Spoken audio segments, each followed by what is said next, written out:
Baik, penarikan. Untuk penarikan definisi ini adalah usaha untuk mencari ya, merekrut hitungannya, yang mencari dan mempengaruhi tenaga kerja agar mau melamar lowongan pekerjaan yang ada dalam suatu perusahaan tersebut. Ya, itu definisi dari penarikan. Yang dimaksud dengan penarikan tenaga kerja di atas adalah penarikan sumber daya manusia, SOS SDM, dalam arti mencari dan melakukan penarikan tenaga kerja yang berkualitas sesuai dengan yang diinginkan perusahaan. Ya. Aktivitas penarikan dimulai pada saat calon mencari lowongan, ya, mencari pekerjaan, dan berakhir pada saat lamaran mereka diserahkan, distorkan atau diupload, ya, diupload biasanya diupload ke link atau ke web atau ke kirim surat atau dimasukkan, ya, itu juga masuk dalam definisi penarikan. Ini awalnya dimulai pada saat itu, ya. Berikutnya tujuan penarikan, rekrutmen. Yang pertama adalah memikat pelamar yang melamar kesempatan kerja, ya, memikat pelamar yang melamar pada kesempatan kerja. Dua, mempengaruhi pelamar menerima tawaran pekerja yang mereka terima dan sebagai sarana pertukaran informasi, ya. Nah, di situ tujuan untuk rekrutmen itu juga yang pertama memang saling ada pengaruh, ya. Saling ada pengaruh. Jadi pelamar maupun yang bagian perusahaan yang mencari calon pekerja itu juga akan menerima informasi yang dia sampaikan, ya, saling menyampaikan informasi terkait kelebihan dan kekurangan, terus kemudian biodata, ID pelamar, ya, terus kemudian di perusahaan juga yang menyampaikan untuk kriteria-kriteria yang disampaikan, kriteria-kriteria lowongan pekerjaan yang diinginkan, dia menyampaikan deskripsi jobnya, ya, terus kemudian fasilitas dan yang ada di sini, nah, saling memberikan informasi di dalam situ, ya. Ini ada salingnya sarana pertukaran informasi, ya, dari baik pihak perusahaan ataupun dari pihak calon pelamar. Alasan-alasan penarikan SDM. Yang pertama, berdirinya organisasi baru.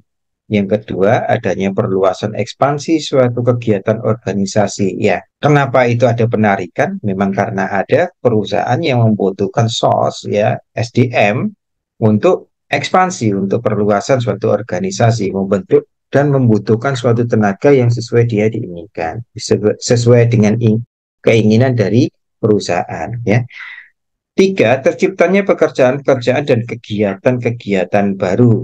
Empat, adanya pekerjaan yang pindah ke organisasi lain. Lima, adanya pekerja yang berhenti, baik dengan hormat maupun tidak dengan hormat, sebagai tindakan hukuman. Ya, kalau tidak hormat berarti tindakan sanksi atau pemutusan hubungan kerja. Ya, nah, ini karena memang sudah waktunya, mungkin ada pensiun, ya, pekerja yang berhenti, pengurangan, terus pensiun, atau mungkin lebih mencari tenaga kerja yang lebih kompeten. Itu.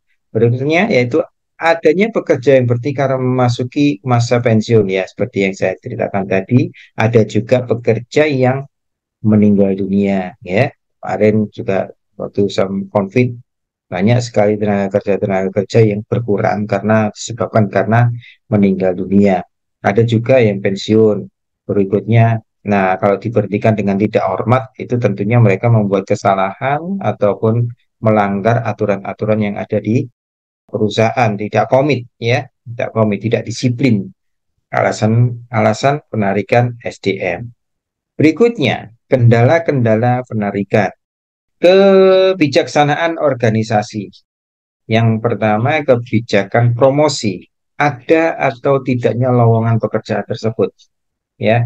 Jadi untuk kebijakan mempromosikan suatu karyawan kepada jabatan yang lebih tinggi atau mungkin di bagian yang lebih lain, itu pastinya tentunya melihat bagian tersebut memang dibutuhkan lowongan, posisi tersebut apa enggak, gitu ya. Ada tidaknya lowongan tersebut. Kenapa? Karena kalau misalkan mau dipromosikan, ada kegiatan kebijakan promosi, tapi tidak ada lowongan untuk tempat untuk mengisi bidang tersebutnya. Berarti kan dilihat dulu, ya, dilihat dulu bidangnya.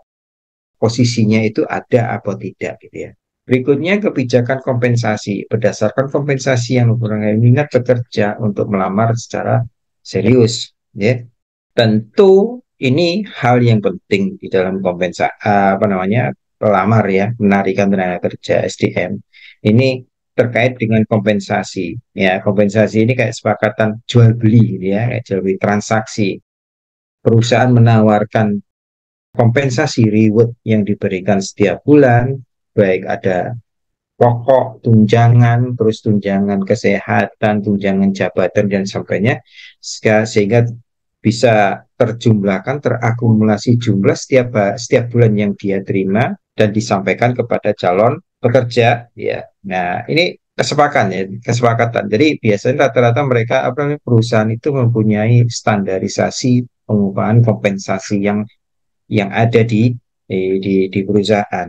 Jadi ada level-levelnya, ya, ada load pekerjaannya, ya, itu ada standar-standarnya sendiri.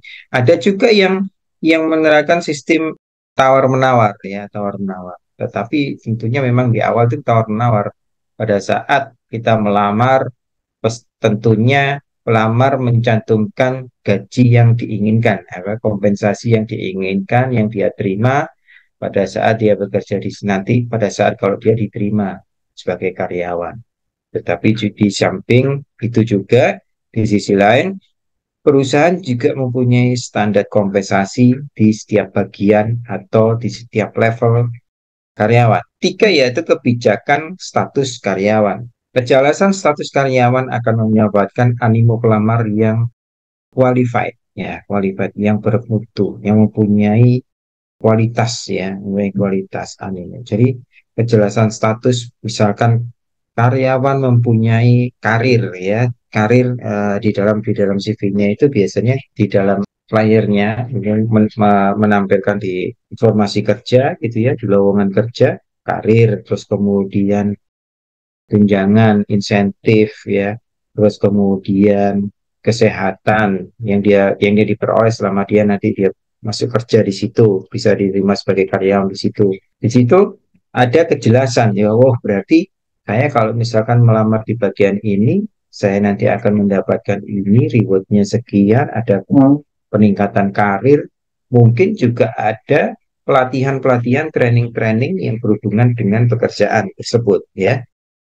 Terus kemudian kebijakan penerimaan tenaga lokal, pencarian tenaga lokal berkaitan dengan lokasi di mana perusahaan berdiri dan dengan maksud menjalin hubungan baik dengan masyarakat. Ya, perusahaan yang mendirikan usahanya atau perusahaan yang mendirikan produksi di daerah sekitar daerah perusahaan, ya, sekitar perusahaan, tentunya perusahaan juga mempertimbangkan source-source yang ada di sekitar lingkungan, ya, di sekitar lingkungan, ya, baik-baik masyarakat yang lingkungan yang asli penduduk situ, ya, dekat dengan lokasi pekerjaan gitu ya, itu biasanya mencari tenaga kerja dari situ, sehingga tidak ada penambahan atau kelebihan dari biaya transportasi, ya, transportasinya terjangkau, memberikan penghasilan di kehidupan di sekitar lingkungan perusahaan tersebut gitu ya.